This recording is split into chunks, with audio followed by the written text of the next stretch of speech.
Welcome to the Sri Lankan Understanding, a platform from which we explore the past taken by Sri Lanka, an island in the Indian Ocean, understand the present where the country is at this particular moment, and also strategize for the future in understanding the potential of this island nation. Our topic for discussion today is the Gladstone incident, changing the tide in British-Sri Lankan relations.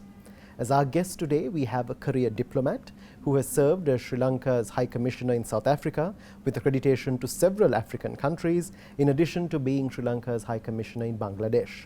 He was also Deputy High Commissioner of Sri Lanka in the United Kingdom. His diplomatic career has seen him serving in China, in Indonesia, in Kenya and in Malaysia.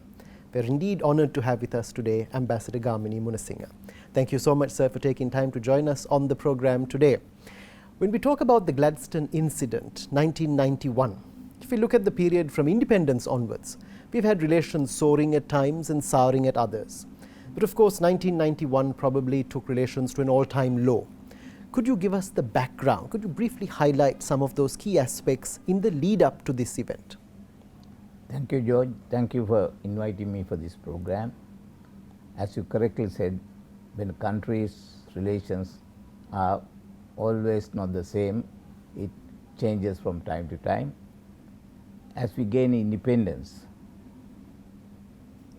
unlike the other colonial countries, we maintain certain relations with UK. For instance, we continue to treat the monarch of the United Kingdom as our head of state. Secondly, we allowed the British to maintain their naval base in Trincomalee and Air Force base in Katunaik. Thirdly, we also continued with the practice of treating the Privy Council as the highest court in Sri Lanka. Thereafter, with the change of the government in 1956, that government asked the British to leave Trincomalee and the Katunaik. So the British bases did not operate in Sri Lanka since then. Then eventually, when Mrs. Bandaranaike came to power, was in power, in 1972, we changed our constitution. With the change of the constitution, we ceased to treat the British monarch as our head of state, and also we also ceased to treat the Privy Council as the highest court in Sri Lanka. So these changes were not really healthy for the British did not treat these changes as friendly gestures, but then they couldn't do anything because we were sovereign state. With the assumption of duties as the President of Sri Lanka, or the Prime Minister, to begin with the Prime Minister, Jayajawardena's regime from 77 up to 88, relations with the British were very cordial. I think it's mainly because Jayajawardena's personal preference was for the Western countries, and then he had very good relations with President Reagan in the United States and Margaret Thatcher in UK. So their personal chemistries played a bigger role than the internal politics. However, certain incidents that happened in 83 somewhat dampened the relations between the countries, especially the public opinion in UK was against what happened in Sri Lanka in 83. However, it didn't affect the relations to that much because of the personal chemistries of the Margaret Thatcher and the Jaja. However, with Mr. Premadasa coming into power, relations change because he was a different personality, and his actions not only towards UK but also towards India was completely different to Javadan's policy. As you all know, he even asked the Indian troops to leave, and gave arms to LTT to attack the Indian army. So as we are speaking about UK, this in the general public in the in UK did not like what happened in 83. However, because of Mrs. Thatcher's thing, it didn't affect Jayajana. However, with the assumption of duties of Mr. Premadasa, things changed because Mr. Premadasa's public utterances were against some other British policies. So, when this happened, the British High Commissioner in Sri Lanka was Mr. Gladstone. He was the grandson of a former British Prime Minister, and he was critical of the government policies. So, therefore, when Mr. Gladstone's public speeches didn't go well with Mr. Premadasa, and in the meantime, I am not personally aware, but it was rumored that the way Mr. Gladstone behaved at social events which he organized, they were somewhat an embarrassment to the political leaders of Sri Lanka. So, when Mr. Premadasa, looking at these things, got one of their MPs from down south to make a critical speech criticizing Mr. Gladstone. So, Mr. Gladstone did not have the opportunity to respond to that speech in Parliament, but however, because he is also of an eccentric character, he was trying to criticize that MP in some other ways. So, this is the time there was a provincial council election, and he went to that MP's constituency and was trying to enter the polling booth, but then they did allow. Then thereafter, he went to a police station and lodged a complaint criticizing the way the election was conducted, and he was trying to say there was fraud involved in the conduct of the election. So, these are things not a High Commissioner normally do up to that time. The government, if he had anything to do, he should have made his views known to the Foreign Office through the proper channels. Exactly, and so that is where we saw this lead up to this development, where we saw him being declared persona non grata. When we come back, we're going to be talking about the reaction in London. We're going to be talking about the reaction in Colombo and elsewhere when we return to the Sri Lankan Understanding.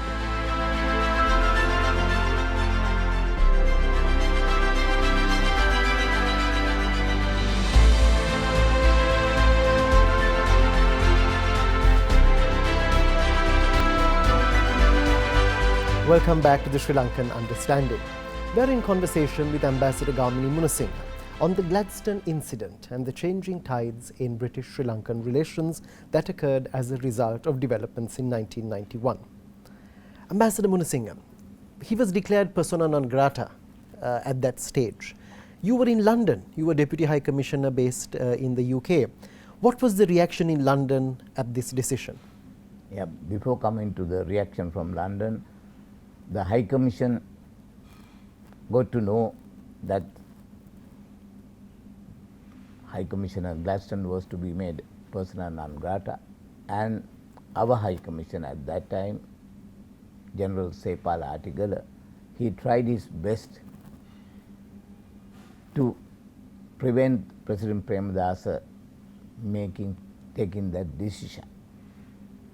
So at the beginning, so because of his persuasion, Mr. Premadasa did not immediately make him persona non grata, but on the advice of General Artigala and his own advisors, Mr. Vijayadasa, Mr. Bradman Veerakovan, Mr. Bhaskar Lingam, he decided to write a letter to John Major, the Prime Minister, requesting him to take back High Commissioner Gladstone.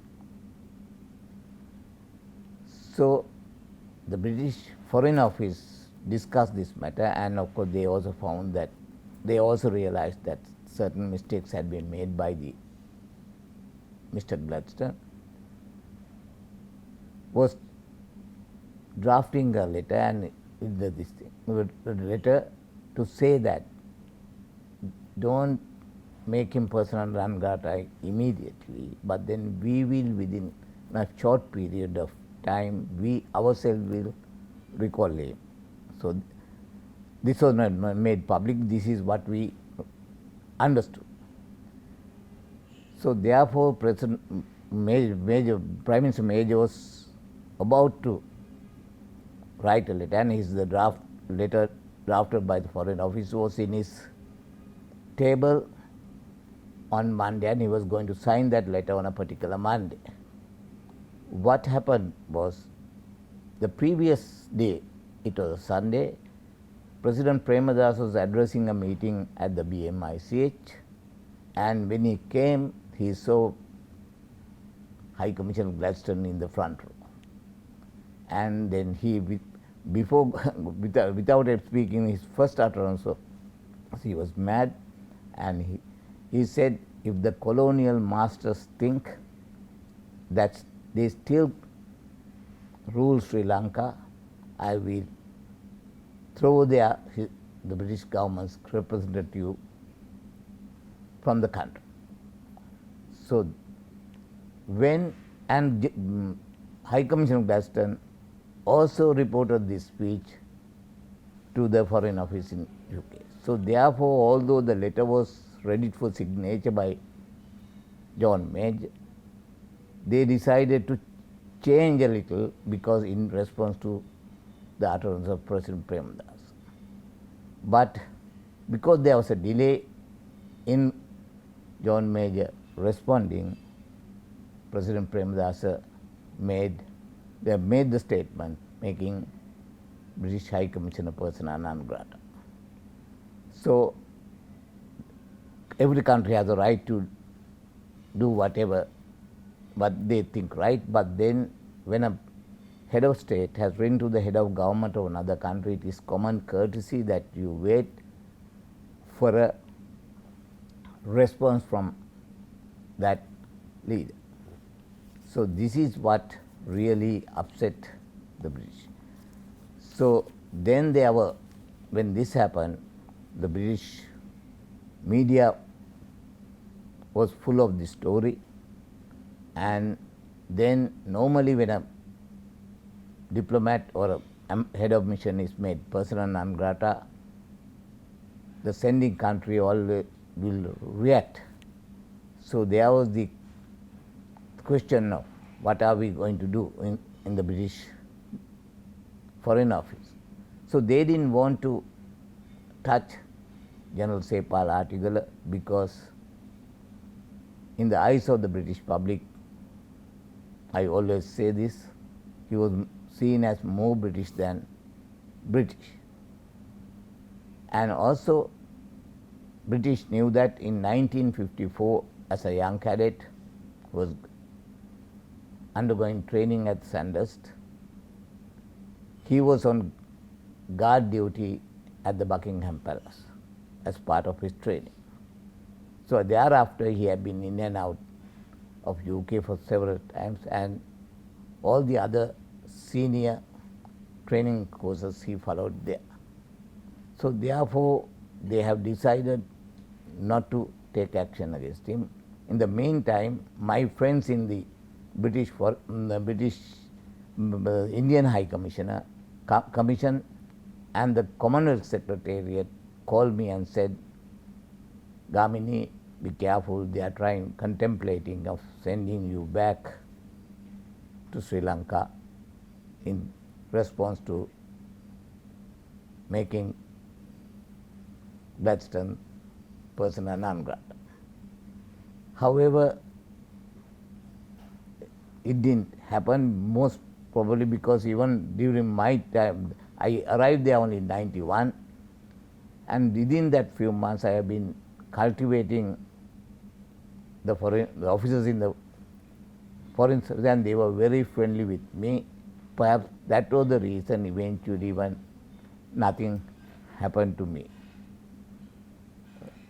So, however, by this time, this incident had a real impact on the British public, because this was reported by the British media and also the Reuters, AFP, CNN, all the other media.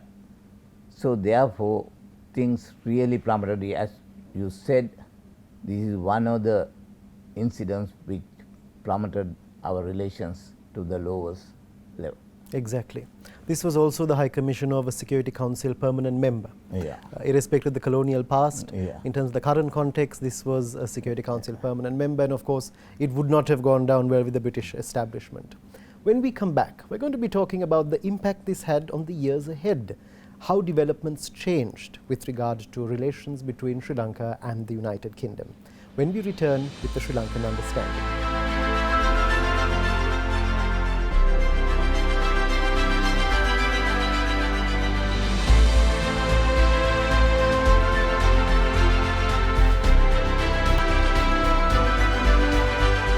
Welcome back to the Sri Lankan Understanding. The Gladstone incident, changing tides of British-Sri Lankan relations. We are in conversation with Ambassador Gamini Munasinghe.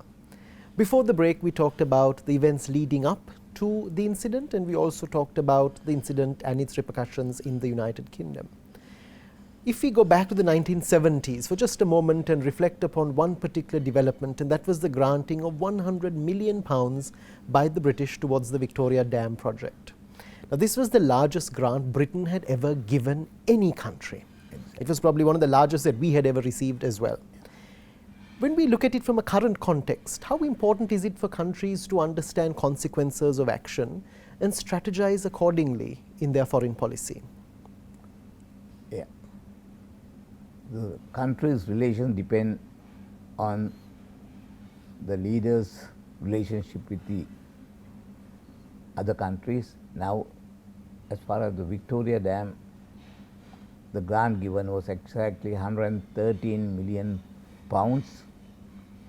In Sri Lankan currency, it was about 6,000 million out, and the total project was about 9,000 million.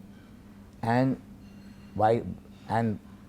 Margaret Thatcher, the Prime Minister, visited Sri Lanka in '85 for the opening of the Victoria Dam, and while making a speech in the Parliament, she said that apart from 1977, with the aid given to the Victoria project, Britain has given more than £150 million as aid to Sri Lanka from 1977 to '85.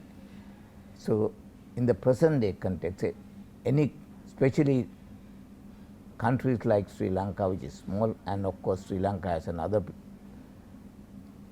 special feature, that is a island, small island, and then at this particular juncture, when the Indian Ocean has become important and there is rivalry between the West and China to gain control of the supremacy in the Indian Ocean. So, in that context, Sri Lanka, if as a small country, not only aid, we need investment, we need international trade. So we have to be mindful of our international trade. At the moment, our international trade is tilted towards the West. One of our major exports is garments, and out of that the largest segment goes to United States and rest to the Europe. So we have to be mindful of our international trade. On the other hand, we have to be mindful we have to see have policies how to attract foreign investment. Without foreign investment, countries' production base will not grow. So we have to be mindful of. So when there are two groups, and especially when now China on one side and Quad on one side, that is United States, India, Japan, these countries are vying for supremacy. So that we must have policy to see, without antagonizing either camp, we have to move forward and try to attract investment and international trade. Absolutely. Yeah. And this is where this importance of strategizing becomes all the more relevant. And we've got to understand where the country has been, where the country is at the moment, and where we want to take the country in the years and decades ahead.